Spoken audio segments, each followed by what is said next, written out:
We get this battalion trope where he's always woken up and he's always naked, he's always shirtless, and he's always greeted by a amazingly hot babe. Shout out to Scott Clark over here.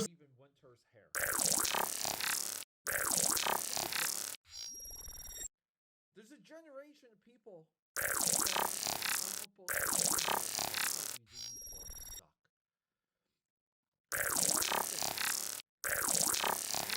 right here as he appears was made into an action.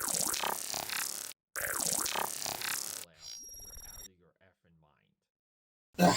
Well, we'll see if I'm in. Oh, nice! I'm in frame, aka Patters. And luckily, it's on the top of the stack here. We're going to be discussing Stormwatch issues 1, 2, and 3 for this week's Wildstorm Wednesday. Now, I know I previously promised that we were going to go up to issue 5, 6, or even 7. But guess what? No, we got to discuss 1, 2, and 3. Let's go.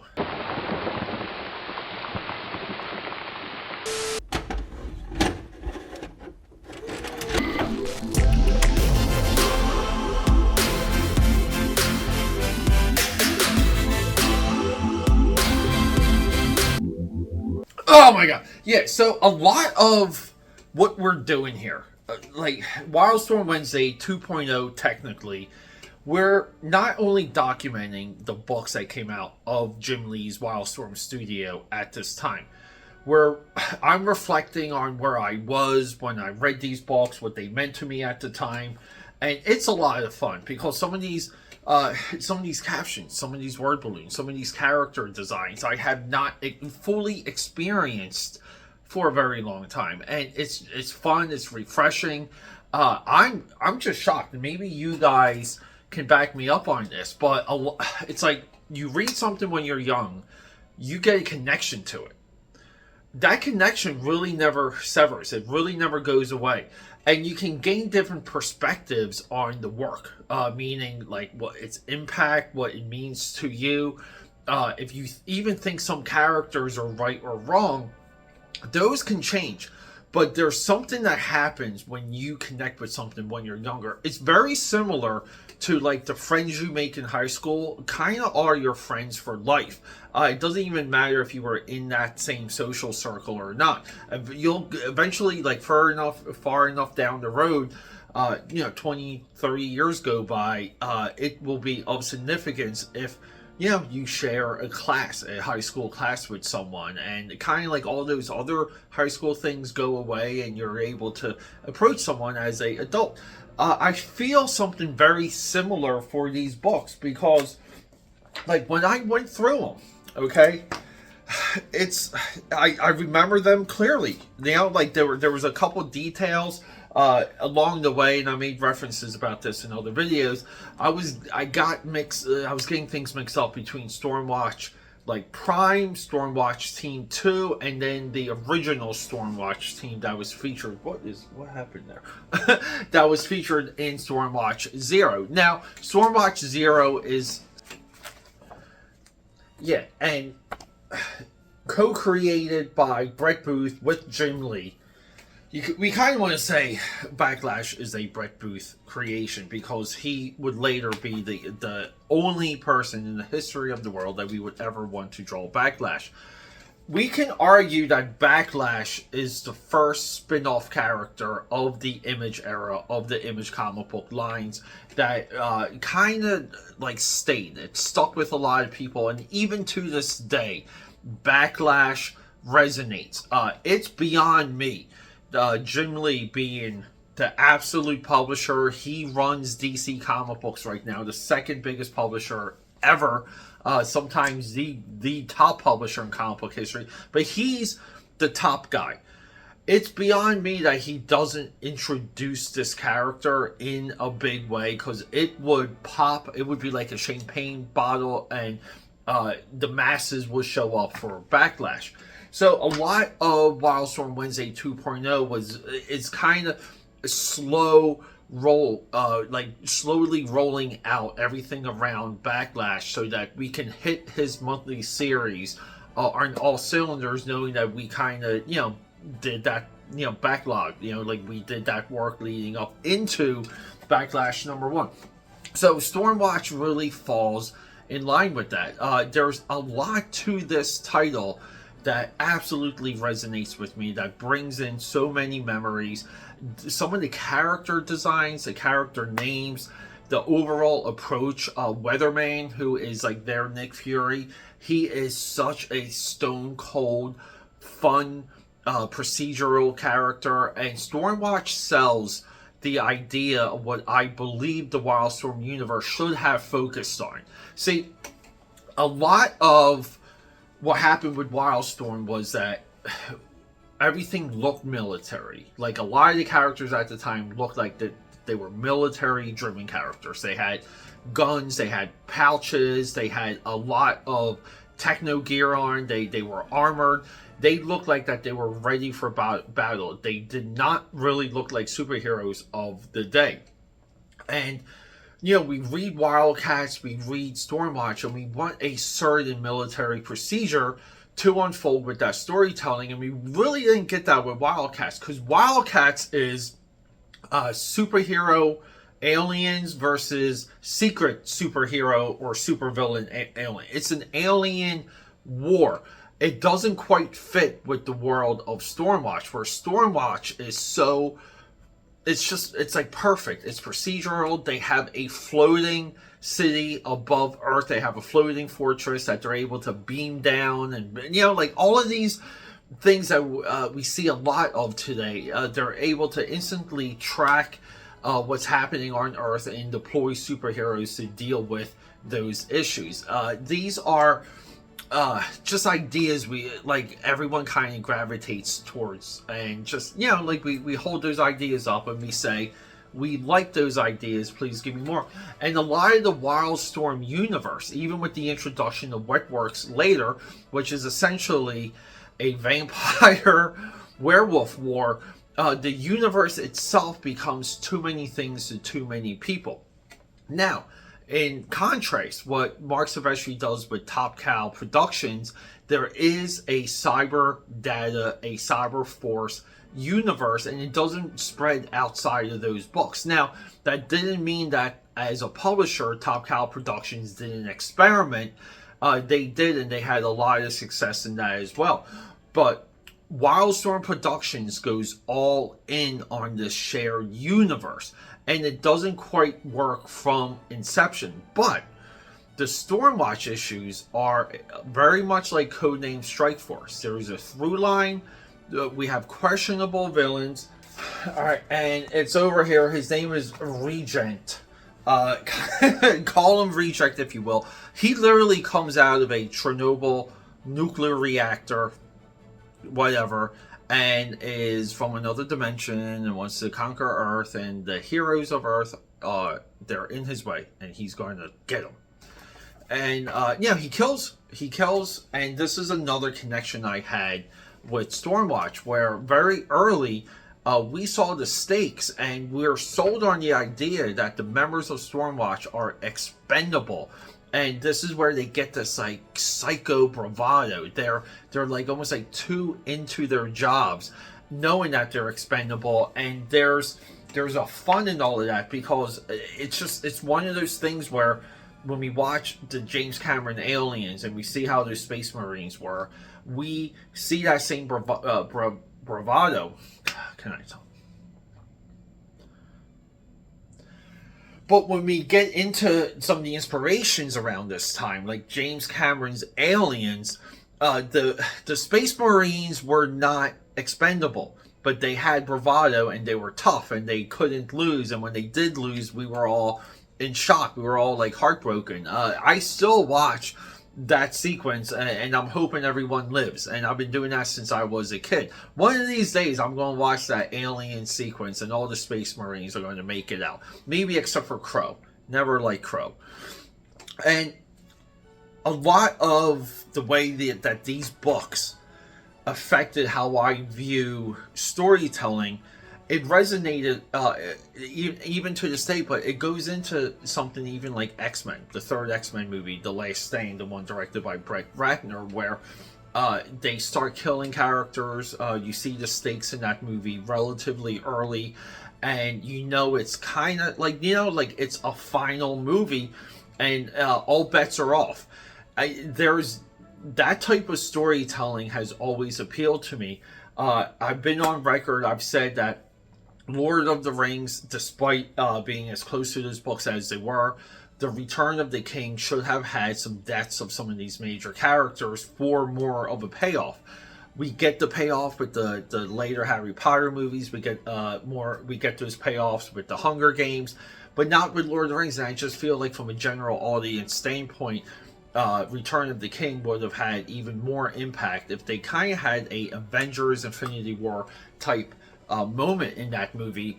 And people, I think Avengers Infinity War is one of the biggest, most complex, more there's so much to analyze about that movie, but because they went all in on the snap at the end of that, I absolutely love it. And a lot of it really comes from Stormwatch issues 2 and 3, where we see a team get deployed against our villain, and the villain starts taking people out right away. There is an absolute love I have for that, and for comic books, a lot of this goes to Mike Allers and Ecstatics, where that issue where they transitioned X-Force into Ecstatics, and that issue they took out the team all but one member, and I loved it. I said, this is going to be my book. This is unbelievable. I like high stakes storytelling, and there's a certain psychology to it, and when you go forward, you don't really ever back away from it. And Stormwatch stayed true to that all the way to its end, which essentially was WildCATs Aliens. We'll preview some of that. We'll go through some of that when we're at the drawing table, because I can never talk about that book alone. It's maybe the most influential, the biggest company-wide or intercompany crossover ever, which would be Aliens from Dark Horse and WildCATs from Wildstorm Productions and Image. So let's just hit the drawing table. I know we did some editing here just because I've been having distractions the entire time while talking to you. But everyone, it's Wildstorm Wednesday. I love bringing these to you. And let's get ready. Let's hit that drawing table. AKA Padders, cheers and welcome back to my sanctuary. Welcome back to the drawing table. We just got some aqua, nothing big. No coffee, no iced coffee this round. So, hey, if you guys aren't familiar, it's Wildstorm Wednesday, and we have an effing stack. Some of this is in the future stuff, upcoming things to look out for. So we've been documenting and just trying to track basically the path of Homage Studios. And we went into this introduction here, and we got a little bit of a connection with this introduction. Jim Lee, Mark Silvestri splintering into two separate companies, damaging or destroying Homage Studios. And potentially what that spark was, that rift, might have been found in this issue, Cyberforce 5. So this is either the previous Top Cow Tuesday or one upcoming. Be on the lookout for that, because we are dissecting not only Top Cow Productions, Wildstorm Productions, but also Homage Studios.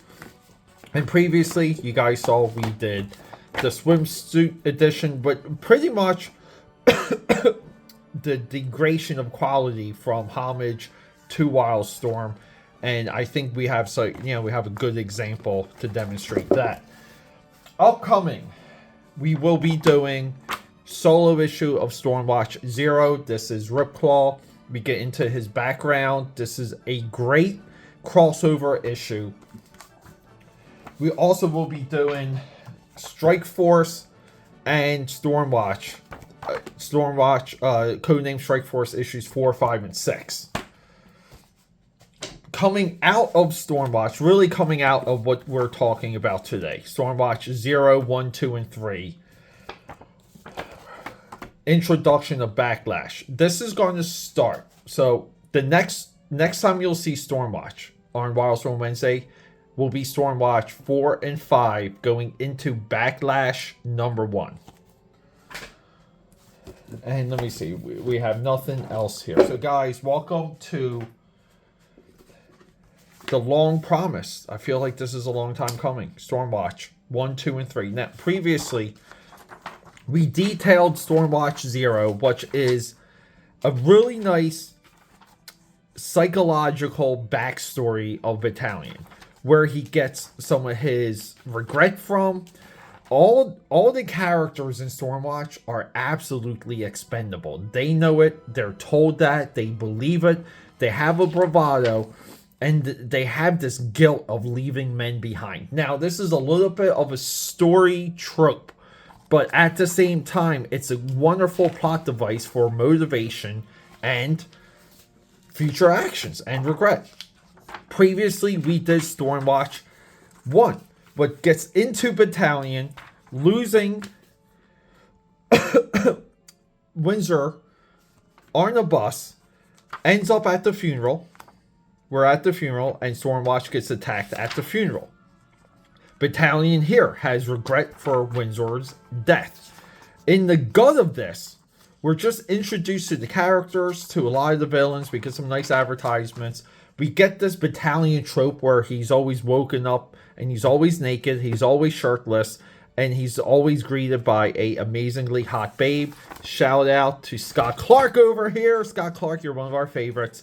Scott Clark, kicking ass. This is what we like to see in comics. Union. I keep pointing this out. Union. Dark spot. We have 0 Union inbound. I wish I could say. But we have to talk about Union. Why do we have to talk about Union? Well, anyone that was with us for Deathmate Black knows that Union was a major... Where is he? Union's at the end, right? We know Union's at the end. But Union breaks free at the end. And he's all-powerful. Really cool stuff. But yeah, we get this building up of Battalion's brother, Malcolm, who later inherits the team, inherits it over his brother. You know, he's in some trouble. Battalion, big brother, pulls his strings, saves his brother, gets his brother out of trouble, and then we get attacked. We get attacked by these mercs, and they unlock Malcolm's power. And that's where we left off. So, let's just get into issue 2 that has Cannon, maybe my absolute favorite Stormwatch character. Yeah, Malcolm is bugging out, and we get... Look at Cannon. Look at even Winter's hair. But look at this. Look at this.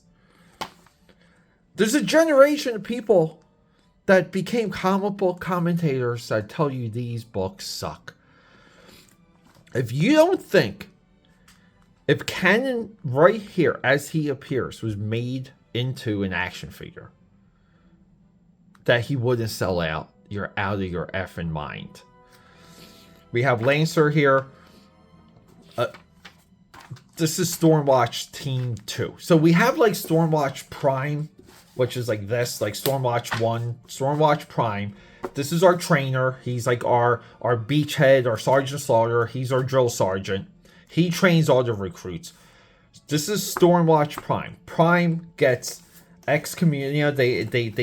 They off themselves, right? They make mistakes in the line of battle. They disappear. They die. Stormwatch 2 basically gets taken out in this issue. And then we only have Stormwatch proper. We got Regent here that comes straight out of...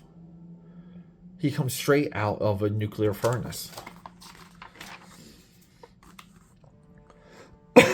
And essentially, Cannon is just trying to get his way into action to prove himself. We have some issues here with the action. So we go back and forth. We start trading some of the powers.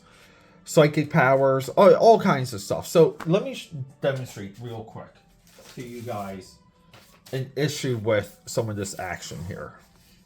We're going to get the marker of truth. Previously, we've been using the toothbrush of truth.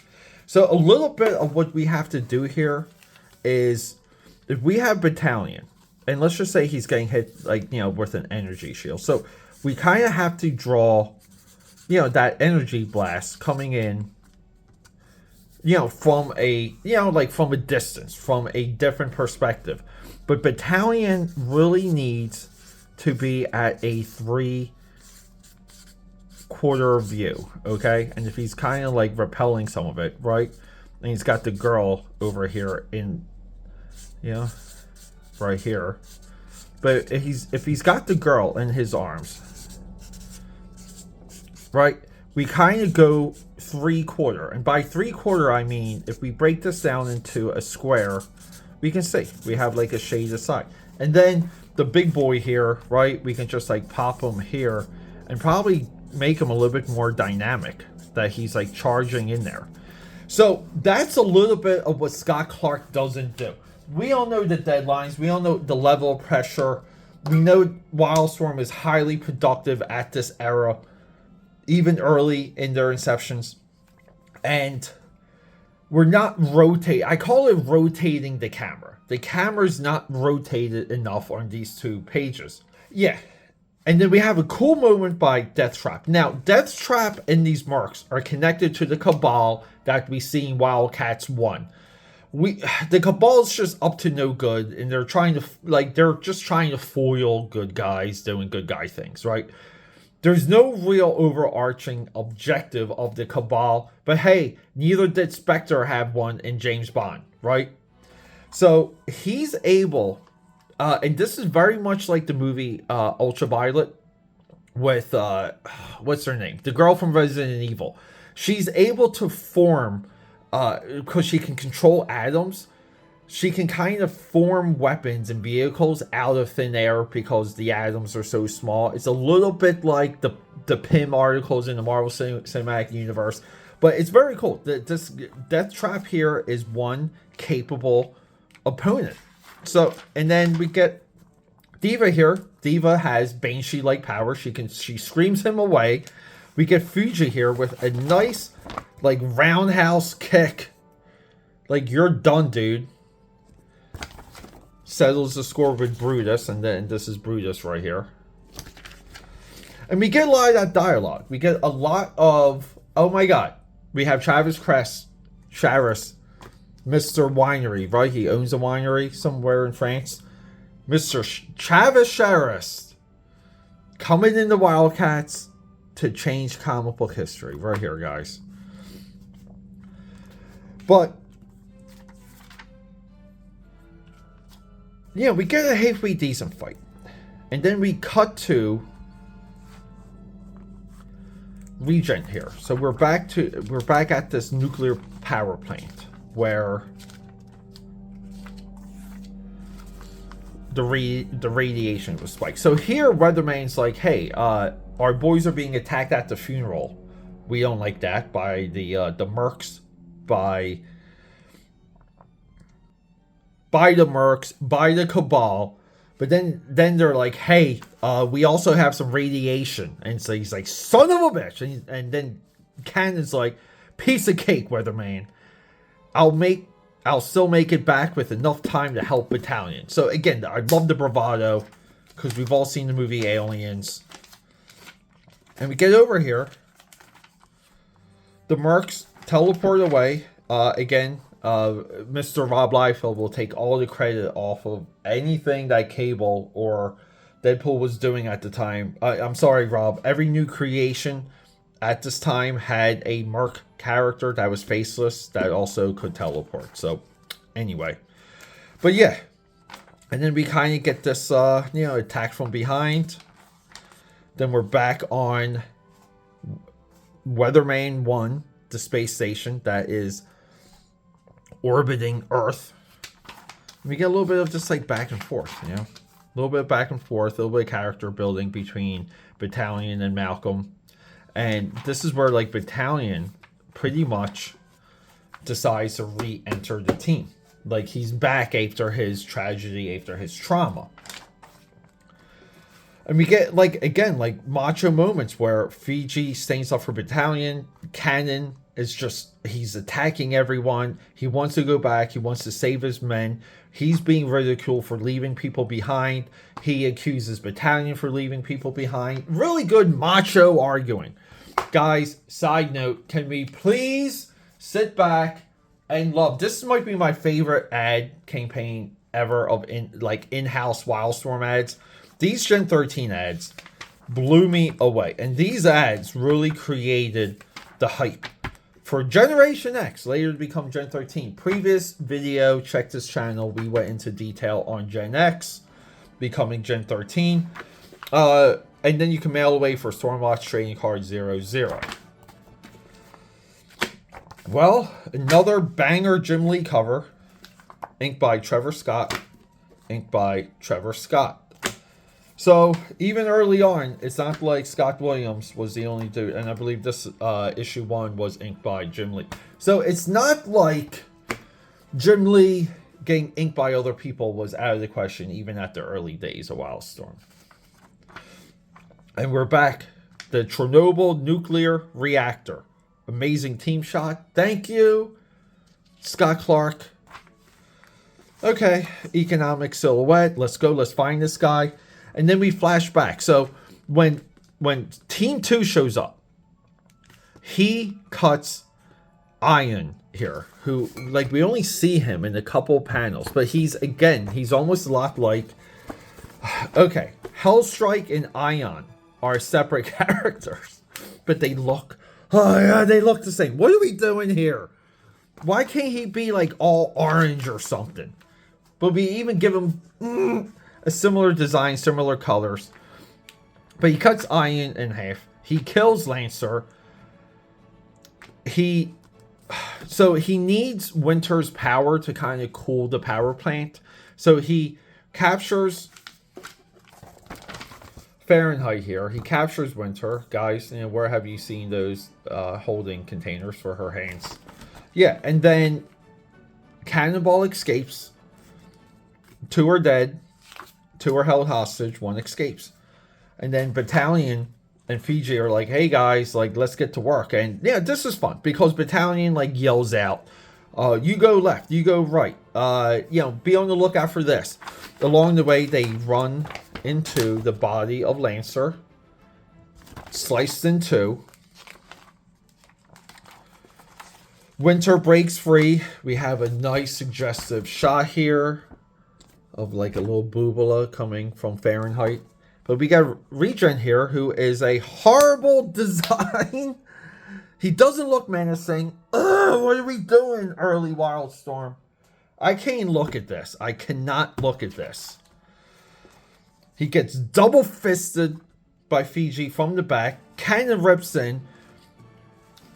Regent's able to like deflect the blast. It smacks into Battalion. Battalion goes down for a little bit. Then from behind, we get Hellstrike.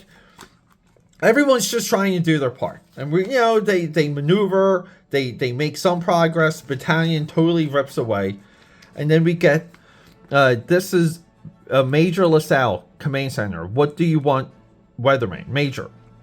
We are in danger of losing Stormwatch 1. Prime the War Guard for operational duty. War Guard. So War Guard is just like a ship. Another vessel that's racing to drop. Have you ever seen the movie The Rock with Nicolas Cage? This is the plot of The Rock. We have the War Guard that's going to nuke everything if these guys don't shut down Regent. So it's a race to shut down Regent. They shut him down. And guys, we're done. And we're at the letter section. So we're done that quick. Thank God for The Rock. Because I don't know how I would have explained that. Yeah, and we get a decent 3-issue arc. And we get another 2-issue arc with 4 and 5. Okay. So, like, you know, this is how we're structuring Wildstorm Wednesday. Stormwatch 0 is a character building piece for Battalion. So, even if, like, this is how you would segment the reading of the first 6 published issues of Stormwatch. 0 can exist on its own. 1, 2, and 3, nice block.